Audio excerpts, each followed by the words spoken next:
दोस्तों शादाब नाम का एक लड़का होता है जिसकी उम्र 24 साल के आसपास होती है। अब वो मर्जीना नाम की एक लड़की से प्यार करने लगता है क्योंकि मर्जीना दिखने में बहुत ज़्यादा खूबसूरत थी और उसका जो कद काठी था एकदम गठीला होता है।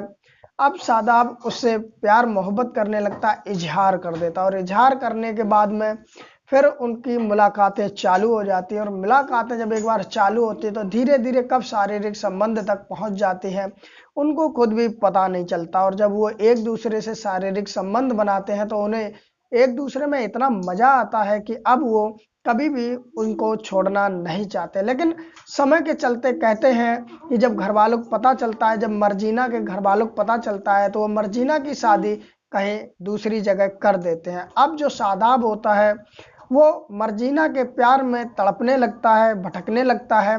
लेकिन अब वो पता लगा करके उसके ससुराल भी उससे मिलने पहुंच जाता है। शादी के बाद भी उसके संपर्क में रहता है।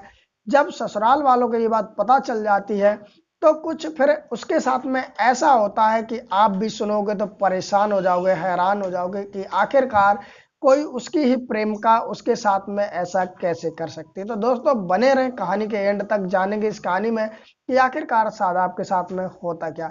और दोस्तों आपसे लोगों से एक हाथ जोड़ के रिक्वेस्ट है कि प्लीज़ मेरे वीडियो पे नए हो तो चैनल को सब्सक्राइब कर लें, जिससे मेरा हौसला बढ़ता रहे और एक वीडियो को लाइक कर दें। दोस्तों तबीयत भी थोड़ी ऐसी है, हो सकता है आवाज़ आप लोगों को सही ना मिले तो उसके लिए क्षमा चाहते हैं, क्योंकि दोस्तों बुखार आ गया है, दवाई खा के आप लोगों के लिए वीडियो बना रहे हैं। नमस्कार दोस्तों, मेरा नाम अजय श्रीवास्तव। तो चलते हैं कहानी की तरफ।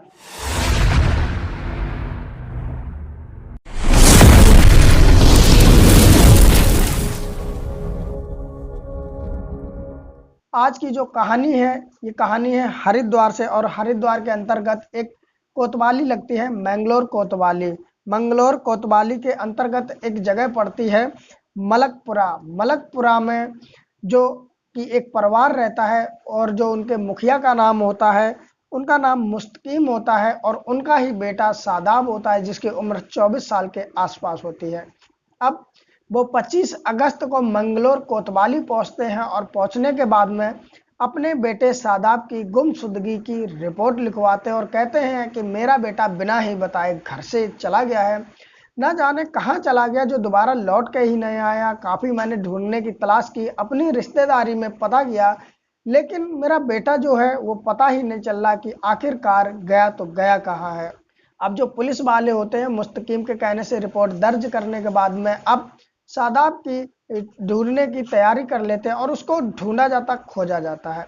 लेकिन दोस्तों ये केस जितना आसान लगता था उतना आसान था नहीं। पुलिस वाले बहुत कोशिश करते हैं, बहुत पता करते हैं, कई तरह के सीसीटीवी कैमरे भी खंगाले जाते हैं, लेकिन जो शादाब होता है उसका पता कहीं पे चलता नहीं है कि आखिरकार ये गया कहाँ। पुलिस वालों के धीरे धीरे हाथ पैर फूलने लग जाते हैं, लेकिन वो कुछ भी पता नहीं लगा पाते हैं कि आखिरकार जो शादाब है गया तो गया कहाँ है और ऐसे एकदम गुमशुदा कैसे हो गया, या उसका मर्डर वगैरह हुआ तो किसने किया है। कुछ भी पुलिस वाले अभी किसी भी नतीजे में नहीं पहुंचे क्योंकि शादाब मिल ही नहीं रहा था। अब पुलिस वाले हार थक के क्या करते हैं, अपना मुखबिर का जाल फैलाते, यानी कि जो उनके मुखबिर होते हैं उन्हें एक्टिवेट कर देते हैं और मुखबिर से कहते हैं कि जाओ पता लगा के आओ कि शादाब की पीछे की क्या हिस्ट्री है और वो कहाँ जाता था, क्या करता था, सारा कुछ। अब इधर पुलिस वाले जो होते हैं मुखबिर को छोड़ देते हैं, मुखबिर अपने काम पे लग जाते हैं और धीरे धीरे समय गुजरने लगता है। मुखबिर जो होते हैं कुछ समय बाद आते हैं और फिर एक ऐसी कहानी पुलिस वालों को बताते हैं जो पुलिस वाले भी सुनते हैं, उनके भी रोंगटे खड़े हो जाते हैं।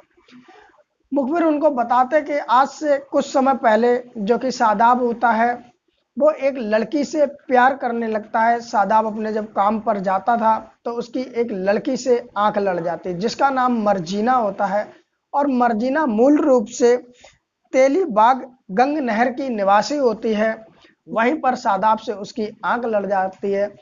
जो मर्जीना होती है वो दिखने में बहुत ज़्यादा खूबसूरत होती है, उसके कटीले नैन होते हैं। उसकी खूबसूरती देख करके शादाब उस पे मर बैठता है और धीरे धीरे अब उसे देखने के लिए वहाँ के चक्कर लगाने लग जाता है। और इधर जो शादाब होता है जब वो चक्कर लगाता है तो मर्जीना भी उसे देखती है और धीरे धीरे मर्जीना के भी दिल में शादाब समाने लगता है।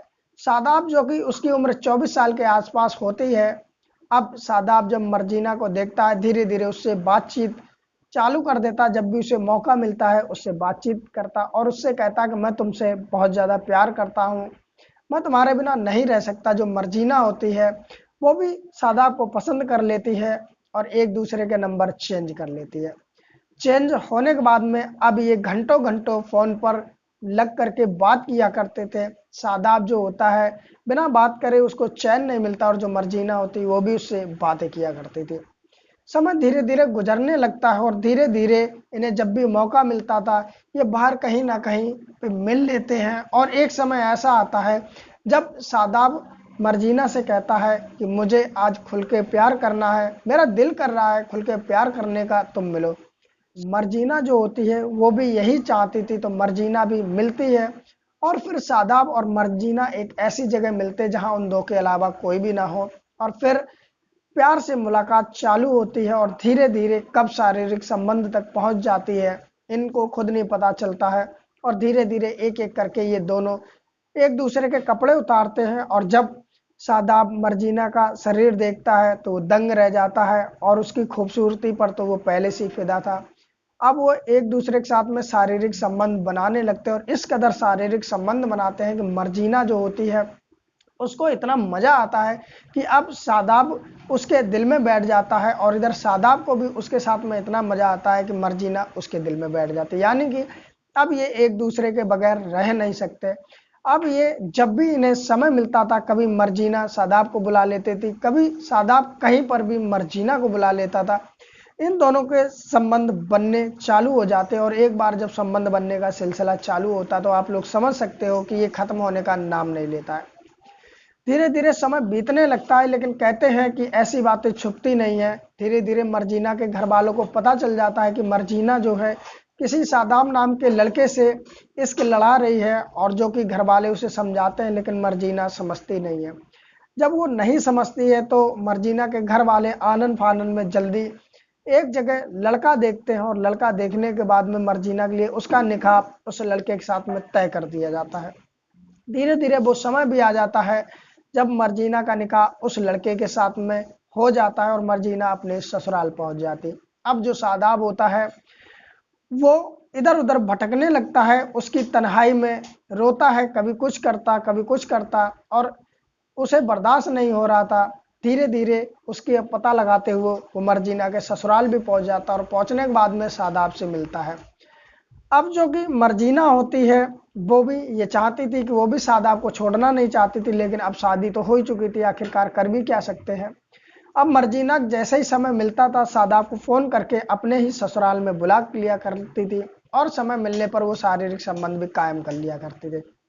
समय धीरे धीरे बीतने लगा और एक समय वो आता है जब मर्जीना के ससुराल वालों को भी पता चल जाता है कि आखिरकार यहाँ पर एक लड़का आता है। जब उसका पति उससे पूछता है मर्जीना से कि आखिरकार कौन लड़का है, तो वो सारी कहानी बता देती है कि मेरा ही प्रेमी है जिसका नाम शादाब है, मैं उससे बहुत प्यार करती हूँ, वो भी मुझसे बहुत प्यार करता है और इसीलिए यहाँ पर आता है। अब ये बात मर्जीना के जो पति होता है उसको बिल्कुल भी रास नहीं आती है और वो फिर एक ऐसी योजना तैयार करता है, ऐसी एक प्लानिंग तैयार करता है जिससे कि आने वाला समय शादाब के लिए इतना खतरनाक होगा कि उसे पता ही नहीं चलता है।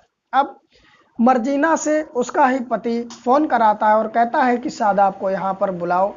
तो मर्जीना शादाब को फ़ोन करती है और कहती है कि तुम फटाफट यहाँ पर आ जाओ। और 25 अगस्त को जो शादाब होता है अपने घर पे बिना बताए हुए ही मर्जीना के ससुराल के लिए निकल पड़ता है और पहुँचने के बाद में उसके घर पहुँच जाता है। जो मर्जीना का शोहर होता है और उसका एक देवर होता है पहले से ही घात लगाए बैठे होते हैं कि कब शादाब आए। उन्होंने जो प्लान रच रखा था उसके तहत ही वो अपना काम करते हैं।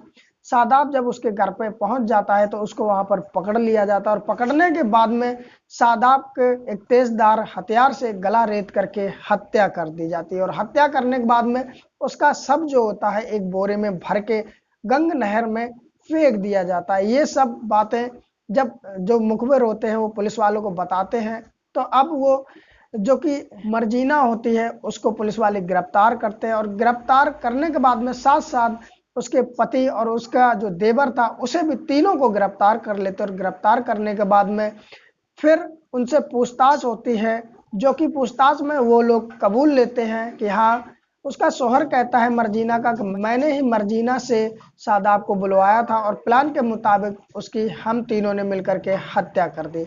हालांकि जब उसकी हत्या हो जाती है और सब पुलिस वाले ढूंढने की कोशिश करते, लेकिन नहर में वो सब मिलता नहीं है। दोस्तों फिलहाल ये तीनों अब जेल की हवा खा रहे हैं। और दोस्तों एक कहावत कही गई है कि बुलाती है मगर जाने का नहीं, लेकिन फिर भी लोगों को समझ में नहीं आते। जो आज का प्रेम प्रसंग है वो कुंवारेपन तक तो ठीक है, लेकिन कुछ लोग होते हैं शादाब की तरह, जो कि शादी के बाद भी वहां पर उसका पीछा छोड़ते नहीं और अंजाम ऐसा होता जो शादाब के साथ हुआ। काश उसकी शादी हो गई थी मर्जीना की और उसके बाद शादाब सोच लेता कि उसका भी घर मुझे नहीं खराब करना चाहिए और उसे छोड़ देता, तो आज शादाब भी जिंदा होता और मर्जीना भी अपने परिवार के साथ में खुशी खुशी रह रही होती। फिलहाल दोस्तों आप लोगों की इस कहानी को लेकर जो भी राय हो तो कमेंट में जरूर लिखें। और दोस्तों आप लोग वीडियो कहां से देख रहे हैं, अपना नाम शहर का नाम जरूर लिखें, जिससे मुझे भी पता चले कि ये हमारी वीडियो कहां तक पहुंच रही। और दोस्तों हाथ जोड़ के आप लोगों से रिक्वेस्ट है कि जो भी भाई बहन मेरे वीडियो पे नए हो प्लीज चैनल को सब्सक्राइब कर लें और एक बेल आइकॉन आएगा उसे दबाकर ऑल पे कर दें, जिससे इस तरह की मेरी कहानी आप तक पहुंचती रहेंगी। और अगर ये कहानी फेसबुक पर आप लोग सुन रहे हैं तो प्लीज मेरे फेसबुक पेज को फॉलो कर लें। दोस्तों अपना ख्याल रखें, फिर मिलते किसी नई कहानी के साथ, तब तक के लिए नमस्कार।